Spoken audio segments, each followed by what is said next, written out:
Friends, welcome to all of you in my YouTube channel True Hope Pharmacy. हम पढ़ रहे थे B Pharm 5th semester pharmacology unit 2 में therapy of shock, जिसके इसके lecture 1 में हम लोग देख चुके हैं। उस थेरेपी ऑफ शॉक होता क्या है, शॉक क्या होता है, कितने टाइप के होते हैं और हाइपर अलोमिक शॉक का पूरा डिटेल्स में देखा है। तो आप लोग अगर डायरेक्टली इस वीडियो पे आ रहे हैं तो आप जो है पहले आप लेक्चर 1 वीडियो देख लीजिए, जिसका लिंक नीचे डिस्क्रिप्शन में दिया हुआ है। बहुत ही इंपॉर्टेंट वीडियो है, तो जो है तब आपको ये पूरा कॉन्सेप्ट समझ में आएगा। तो वीडियो शुरू करने से पहले आप लोगों से निवेदन है कि अगर आप लोगों ने हमारे चैनल ट्रू होप फार्मेसी को अभी तक सब्सक्राइब नहीं किया तो फटाफट नीचे जाइए, चैनल को सब्सक्राइब कर लीजिए और बगल में दिए हुए बेल आइकन को दबाकर ऑल कर लीजिए, जिससे हमारे वीडियो के सभी नोटिफिकेशन आपको सबसे पहले मिल जाए। तो चलिए बिना टाइम वेस्ट किए हुए आज की लेक्चर वीडियो हम शुरू करते हैं।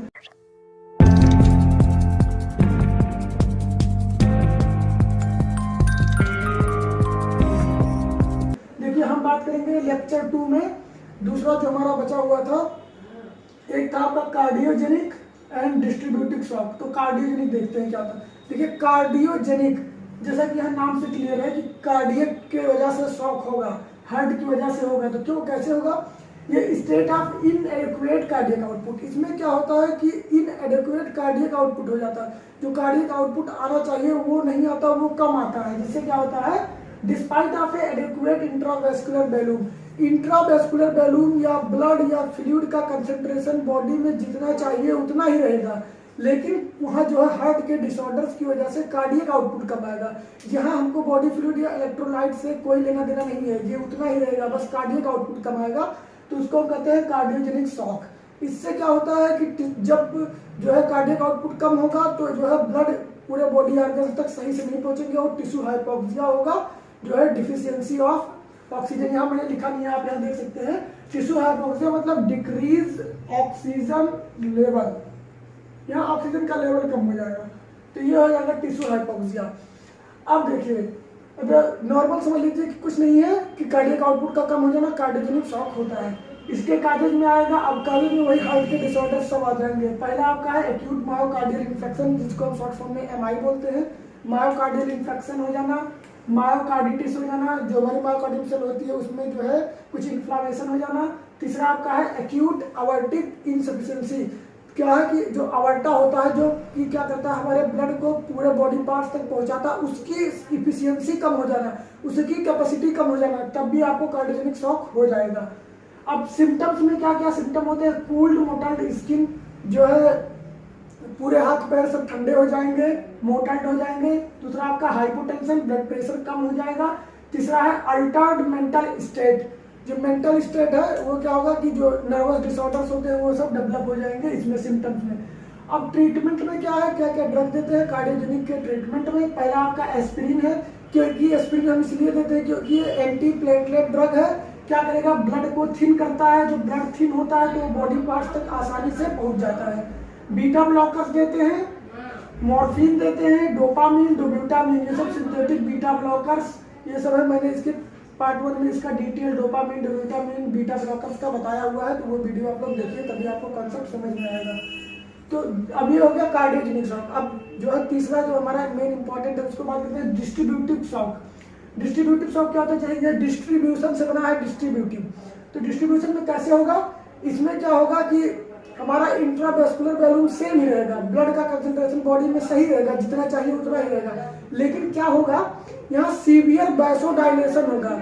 जो हमारे ब्लड वेसल्स है वो ब्लड वेसल्स डायलेट हो जाएंगे, वो जो है फैल जाएंगे। तो जब डायलेट हो जाएंगे तो जो फोर्स से ब्लड जब कांस्टेंट रहता है तो ब्लड फोर्स से जाता है और पूरे बॉडी पार्ट तक पहुंच जाता है। लेकिन जब वही डायलेट हो जाता है, उसका वैल्यूम बढ़ जाता है ब्लड वेसल्स का, तो अच्छे से बॉडी पार्ट्स तक पहुंच नहीं पाते।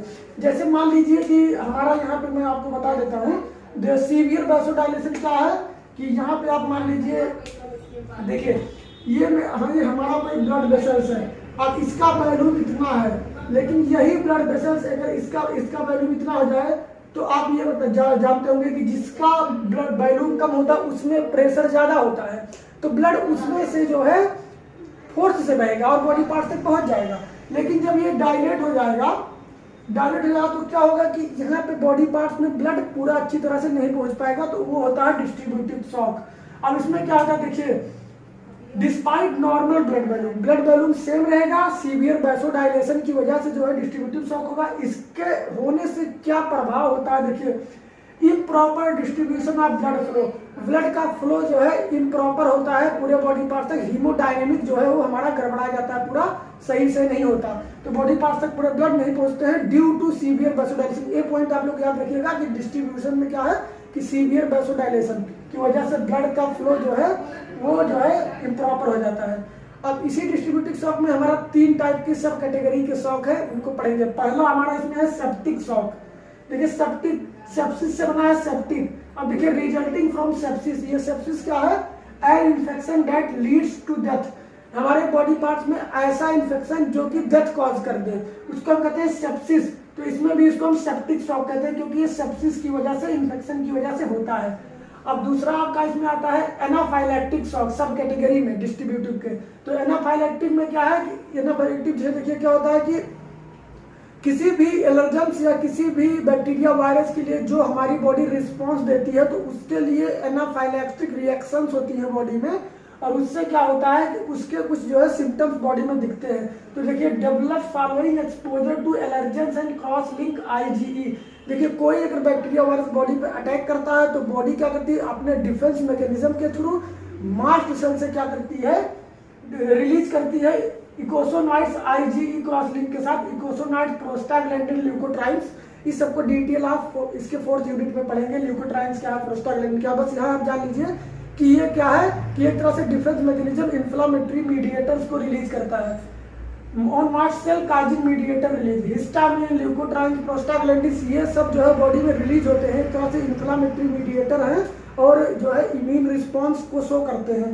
तो उससे क्या होगा, जो बैक्टीरिया और वायरस है और जो ये हमारा मीडिएटर रिलीज हुआ है, ये दोनों क्या करेंगे, क्रॉस लिंक फॉर्म करते हैं, जिससे क्या होता है कि एनाफाइलैक्टिक शॉक होता है। कुछ सिम्टम्स हमको दिखाई देने लगते हैं, जैसे प्लूराइटिस, स्किन रैशेस, जो है इचिंग, ये सब हमारा आता है एनाफाइलैक्टिक शॉक में। इसके ट्रीटमेंट में हम देखते हैं क्या क्या दे सकते हैं हम एनाफाइलैक्टिक के ट्रीटमेंट में। तो पहला आपका फ्लूइड रिप्लेसमेंट थेरेपी देते हैं, बॉडी फ्लूइड को रिप्लेस कर देते हैं पूरे।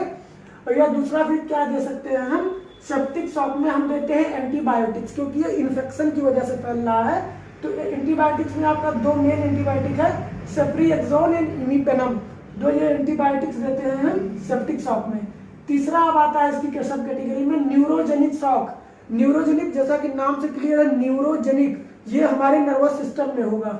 Develop sudden loss of ANS function, जो ऑटोनोमिक नर्वस सिस्टम का फंक्शन है उसका जो है एबनॉर्मेलिटी होना फॉलोइंग स्पाइनल कॉर्ड इंजरी। देखिए जब हमारे स्पाइनल कॉर्ड में कोई इंजरी हो जाती है तो हम जानते हैं कि जो हमारा स्पाइनल कॉर्ड है वो ऑटोनोमिक नर्वस सिस्टम है और पूरे बॉडी को रेगुलेट करता है। तो जब स्पाइनल कॉर्ड में कोई इंजरी हो जाएगी तो ऑटोनोमिक नर्वस सिस्टम में क्या है, सडन लॉस हो जाएगा, सही से काम नहीं करेगा। उसके रिजल्टिंग से क्या होगा, biomotor tone impaired and cellular metabolism. जो सेलुलर मेटाबॉलिज्म है, बायोमोटर सेंटर है, बायो रिसेप्टर रिफ्लेक्सेस, ये सब है, जितने भी ऑटोनोमिक नर्वस सिस्टम के फंक्शन है सब डिस्टर्ब हो जाएंगे। तो ये होता है न्यूरोजेनिक शॉक। इसके ट्रीटमेंट में हम क्या देते हैं, एयरवे सपोर्ट, ऑक्सीजन का तुरंत ICU में हम जो है ऑक्सीजन का सपोर्ट देते हैं, फ्लूइड रिप्लेसमेंट थेरेपी करते हैं, डोपामीन देते हैं जो कि बीटा ब्लॉकर है, एपिनेफ्रिन देते हैं, ये सब हमारे वही सब ड्रग चलेंगे। तो ये था हमारी डिस्ट्रीब्यूटिव शॉक में 3 category, septic shock, anaphylactic shock और लास्ट में था आपका न्यूरोजेनिक शॉक। तो ये जो है इसका लेक्चर 2 में आपको 2 लेक्चर में पूरा आपका थेरेपी ऑफ शॉक खत्म होता है। इस जो एग्जाम पॉइंट ऑफ व्यू से बहुत ही इंपॉर्टेंट टॉपिक है थेरेपी ऑफ शॉक, हर साल एग्जाम में 7 नंबर या 10 नंबर में पूछा जाता है। तो फिर मिलते हैं नेक्स्ट वीडियो में नए टॉपिक के साथ, तब तक के लिए स्टे सेफ, स्टे होम।